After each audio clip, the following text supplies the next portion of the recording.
বাঘ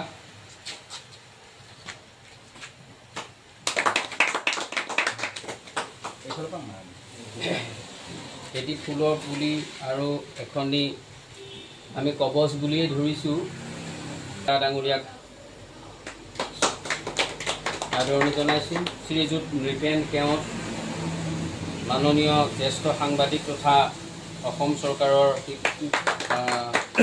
সাংবাদিক পেঞ্চনাৰ জ্যেষ্ঠ কাৰিকৰী কি ক'ব আজি কলিয়াবৰৰ যিখন চাইনাত নাৰ্চাৰী এখন পশু উদ্বোধনী অনুষ্ঠান আপুনি উপস্থিত আছে। আমি বিচাৰোঁ যে অসমৰ শিক্ষিত নিবনুৱা যুৱক যুৱতীসকলে এটা সততা নিষ্ঠাৰে কৰ্ম কৰিব পৰা পথ নিৰ্বাচন কৰি লওক। আজি কলিয়াবৰত এনে দুজন যুৱক, এজন জয়ন্ত বৰকাকতি আৰু এজন হৰেণ বৰা, এই দুইজনে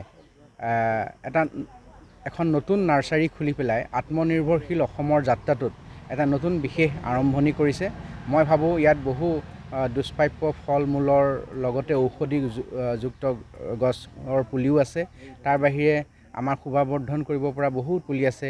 উজনি নামনিৰ দুয়োফালে যাব পৰা মানুহ এই ৰাষ্ট্ৰীয় ঘাইপথৰ কাষতে এই চতিয়ালৰ ইয়াত ৰৈ পেলাই ইয়াৰ গোটেই সুন্দৰকৈ ৰখা এই গছবিলাকৰ বিষয়ে জানিবও পাৰিব আৰু তেওঁলোকে নি পেলাই ঘৰত এয়া কাম বিভিন্ন কামত প্ৰয়োগ কৰিব পাৰিব। আমি আশা কৰিছোঁ তেওঁলোকৰ এই যাত্ৰাটো সফল হ'ব আৰু আমি কলিয়াবৰীয়া ৰাইজ হিচাপে তেওঁলোক দুয়োগৰাকীকে আমি আন্তৰিক শুভেচ্ছা জনাইছোঁ। বিভিন্ন সময়ত দেখিবলৈ পোৱা যায় যে বনানীকৰণ ধ্বংসযজ্ঞ যি সময়ত চলি আছে সেই সময়ত পৰিৱেশ সংৰক্ষণৰ ক্ষেত্ৰত আপুনি যিহেতুকে আজি এখন নাৰ্চাৰীত উপস্থিত আছে, কি ক'ব?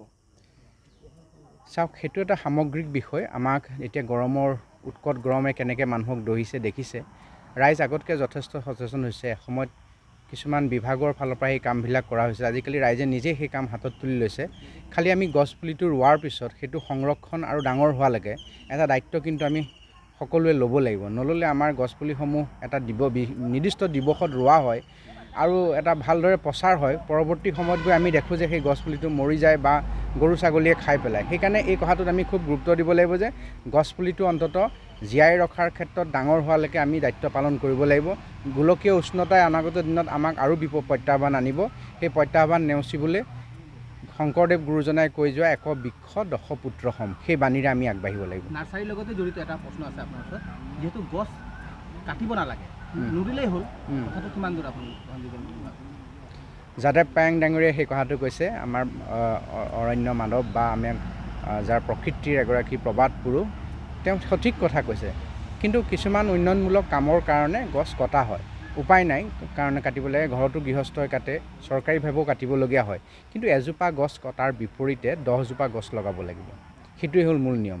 এই গছজোপা কিবা কাৰণত কাটিবলগীয়া হ'ব, ঠিক আছে, সেই গছজোপাৰ বিপৰীতে 10জোপা গছ আগত ৰুই লোৱাটো এটা নীতি হিচাপে চৰকাৰে লোৱা উচিত বুলি মই ভাবোঁ।